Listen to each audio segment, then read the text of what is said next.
June 3rd, Monday, so this is Bitcoin TV's channel, so how is cryptocurrency? I'm Zoo, and this is 24-hour cryptocurrency headline sponsored by Bitcoin. Over the past 2 days, Bitcoin has continued to fluctuate nearly around 67,500 until last night when the volatility started to increase.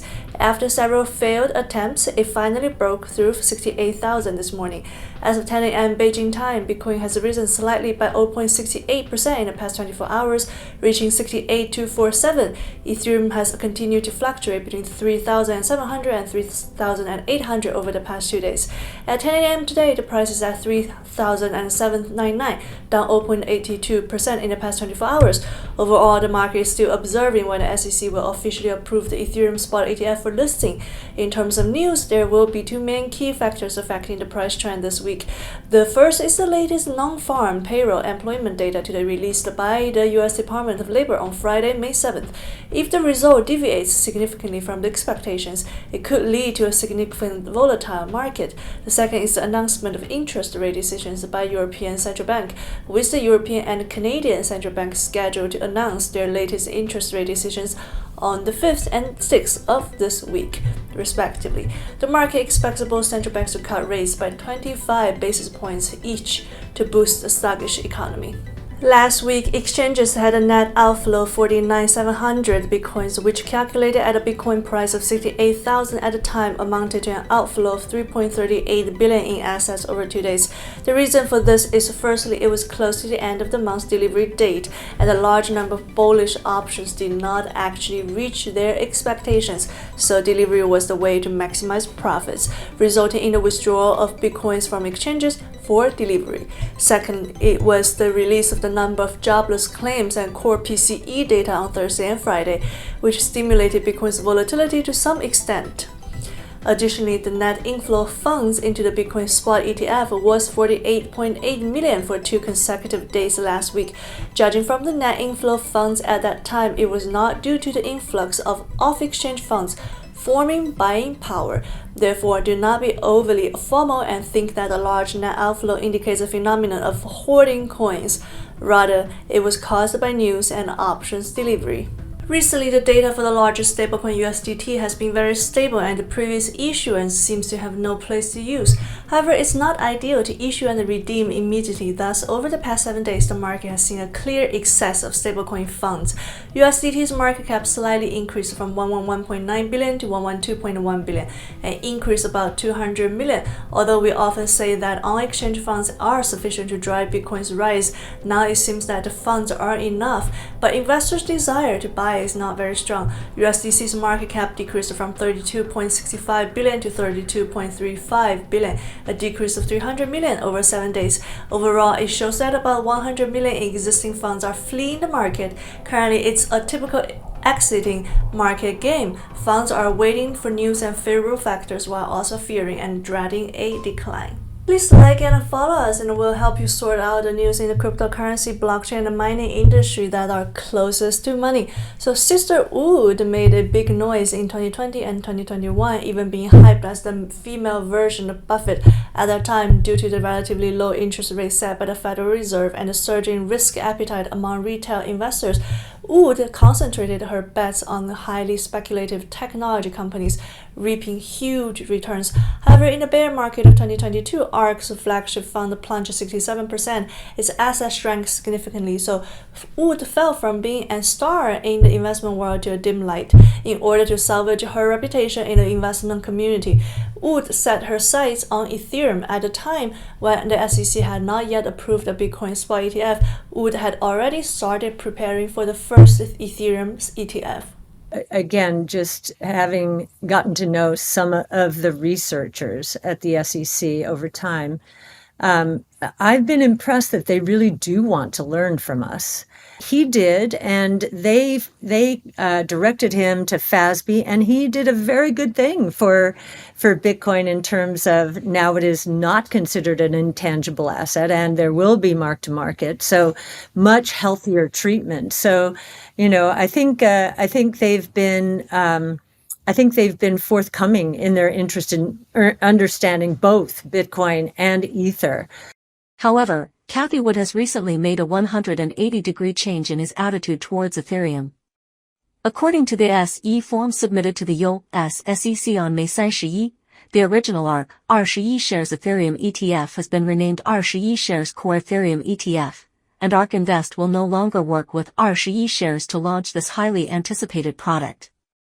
Regarding this sudden change, blogger analyst Eric Balciunas believes that ARK may believe that this rate is too low and cannot bring enough profits to the company. This transformation is puzzling as Ethereum, being a leader in the blockchain field, has undeniable market potential and innovative value. So Cathie Wood had previously expressed her bullishness on Ethereum multiple times, believing that it could become an important infrastructure for the digital economy in the future. However, why did she choose to withdraw this time? So Eric Balciunas' statement has some merit, as previously when discussing the ARK 21 shares Bitcoin ETF, Cathie Wood has stated that the ETF fee rate was only 0.21%, which could hardly generate any revenue for the company. However, ARK's withdrawal from the Ethereum ETF is not entirely due to the fee rate issue. After all, the digital currency market is constantly changing and investor demand is also evolving. ARK may have felt that launching an Ethereum ETF is not the best choice in the current market environment. Last week, a U.S. court ruled that former U.S. President Donald Trump was charged with 34 counts related to hush money paid to a porn star. Trump was quite dissatisfied with this. This was a disgrace. This was a rigged trial by a conflicted judge who was corrupt. It's a rigged trial, a disgrace. Trump has ultimately become the first former president in the U.S. history to be found guilty. However, this historical event seemed to have had no impact on his path to re-election, but rather appears to have even given him a boost. Shortly after Trump was found guilty in the hush money case, the influx of Trump supporters crashed the Republican Party's official fundraising platform WinRed, with the webpage crashing within minutes of its launch. So Sequoia Capital partner Sean Marquette announced on social media after the verdict that he would donate $300,000 to Trump, slapping him in the face. According to reports from Bitcoin Magazine, former U.S. President Donald Trump has become the first U.S. presidential candidate to accept payment for campaign donations on the Bitcoin Lightning Network. Trump's campaign team has partnered with OpenNode, a well-known Bitcoin and Lightning Network infrastructure provider. Supporters can now use Bitcoin to donate to Trump's 2024 presidential campaign via the Lightning Network. According to the website, there are various donation amounts available, with the minimum being at least $500. In fact, the Trump campaign is not just embracing Lightning Network. Trump claimed as early as May 11 that he was ready to embrace the new technology that will make America great again. Trump's campaign team stated in a statement that they can accept donations in any cryptocurrency accepted by Coinbase Commerce. So, additionally, Sequoia Capital partner Sean Marquette announced on social media after the verdict that he would donate $300,000 to Trump. Besides him, Musk, who has been engaged in a back and forth with Trump, wrote on X, "If a former president is found guilty of something like this, with the motive being political rather than justice, then anyone could face a similar fate." Recent signs suggest that the friendship between the former president and the former world's richest man, Musk, is growing increasingly close. So, with the US election approaching, the two who once insulted each other are engaging in closer and closer communication. So this is clearly betting on the trend. Last month, Tether CEO Paolo Ardoino and Repo's CEO Brad Garlinghouse engaged in several days of verbal warfare. Garlinghouse pointed out that the SEC's next regulatory hammer will fall on Tether, which was immediately denied by Ardoino. In fact, the current regulatory environment in the United States is imposing more compliance requirements on stablecoin issuers. If the latest stablecoin bill proposed by the US Senate is passed, it may encourage banks to enter the stablecoin market and erode Tether's dominant position. As the issuer of the stablecoin with the highest market share, will the issuer of USDT face a black swan event brought by regulation? Judging from a series of new moves announced by Tether recently, Tether seems to have a strategy in place. So in addition to expanding its business scope in an attempt to diversify its income, it will also directly support the mining industry. Tether, the world's largest stablecoin operator, announced that it will invest US $150 million in BitDeer, Wujihan's cryptocurrency mining company. Tether, as a major investor, purchased $100 million worth of shares and received warrants to purchase up to an additional 5 million shares at $10 per share within 12 months. Conglin Wei, Chief Commercial Officer of BitDeer, expressed high expectations and confidence in this cooperation and said that this cooperation will be an important milestone for BitDeer. Tether's financial performance in Q1 of this year was impressive. In just the first quarter of 2024, Tether reported an unaudited company financial performance of $4.5 billion and net assets of $11.4 billion. In 2023, the company reported a net profit of $6.2 billion, likely making it the most profitable company in the cryptocurrency industry today. In addition to entering the mining industry in the first quarter, Tether has also expanded its cooperation with various public chains. For a stablecoin issuing company, a cooperation with public chains is undoubtedly a good opportunity to expand its market share. In this battle for stablecoin dominance, it's not a simple matter for anyone to take over Tether's leading position. Although Justin Sun faced some unfavorable circumstances in 2023, the tremendous success of Tron wave field cannot be ignored.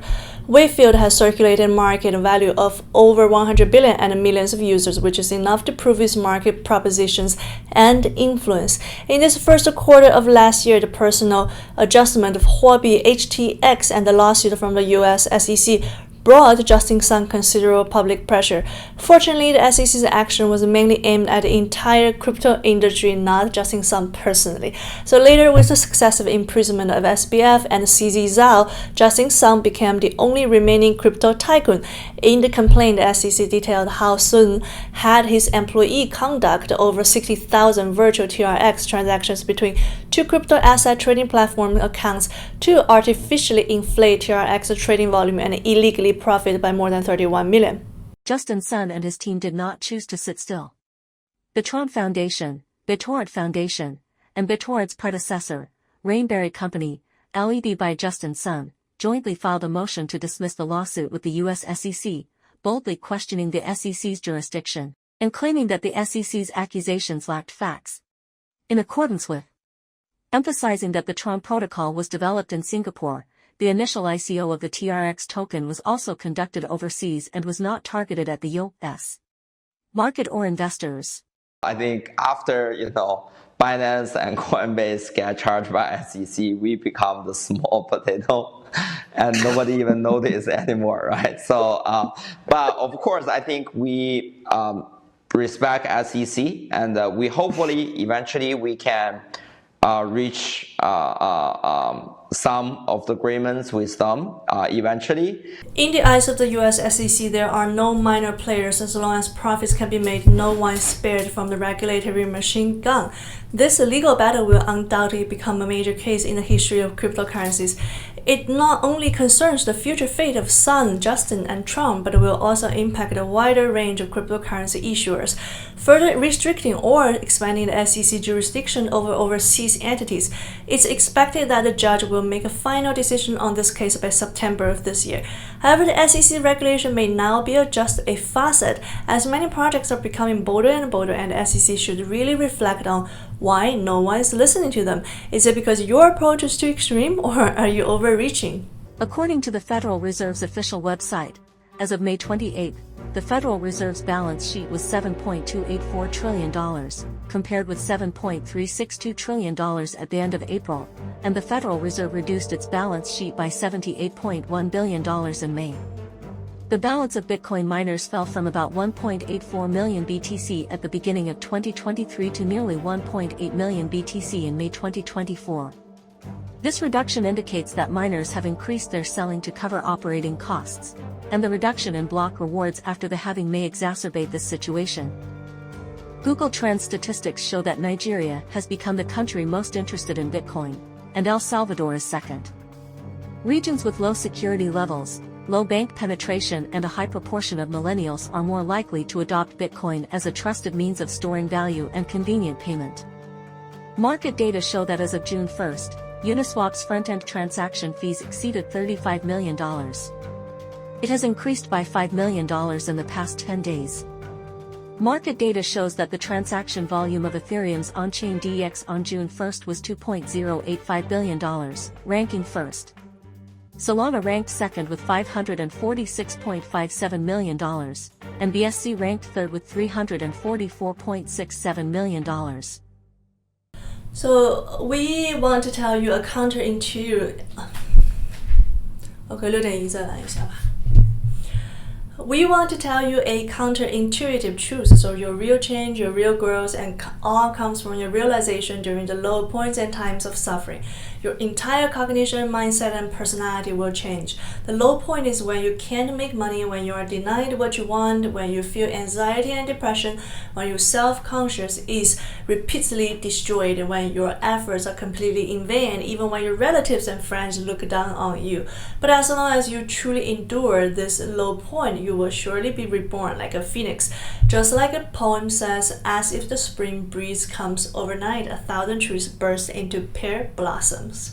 So those who are in a low point must grit their teeth and persevere, always believing that they will endure the low point and be reborn.